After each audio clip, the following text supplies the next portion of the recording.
better off now than you were 4 years ago. You're a great piece that you wrote.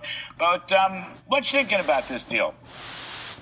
Well, I think it's a start, but I think Trump needs to realize that he's in a much stronger position vis-a-vis China than we were in January. They bet on the wrong horse in the Middle East. Their client, Iran, has been humiliated. Russia's stalling.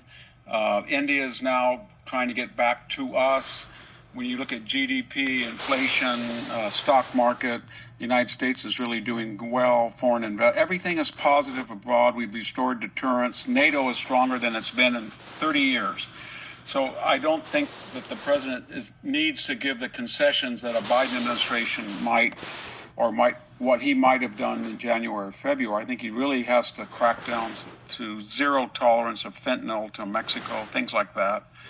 So I think he's in a much stronger position. I hope he uses that to leverage China, because they're on the losing end of a lot of things the last 2 or 3 months. Yeah, they're on the short end of the stick. And as you say, they're in a number of geographic areas around the world, including the Middle East, maybe including South America, because it looks like Mr. Trump is standing with Argentina. So that's a good thing, and going up against Venezuela, so that's a good thing. I agree with you. But the toughest one is the fentanyl commitment. You know, I keep saying this. I was there at the dinner in Buenos Aires, 2018, okay, 7 years ago. And Mr. Trump, who was, has always been totally worried about fentanyl, and he said to she, "Can you stop the fentanyl?" And she said yes, and boom, 7 years later, we're still at it. That's the one that troubles me the most. That's the one where I apply trust but verify. Absolutely. Fentanyl's killed more people. You can make the argument, going back a decade, it's killed more Americans than were lost in World War II. And the Mexican government is complacent. The cartels are actively involved with China. China knows what it's doing.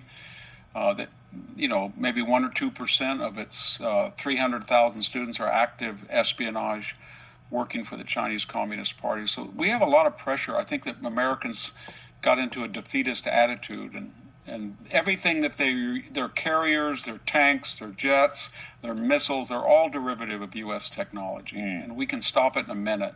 And they see rare earth, they see the deal with Australia, they see what we're doing in California with new opening up and expanding rare earths, and they think, you know what, in 5 years, 4 years, we're not even going to have that leverage on them. So I think they're ready to, not that they're ever going to be friendly with us, or not that they don't want us to be destroyed. I do believe they feel that way, but we're in a stronger position. We should use it to our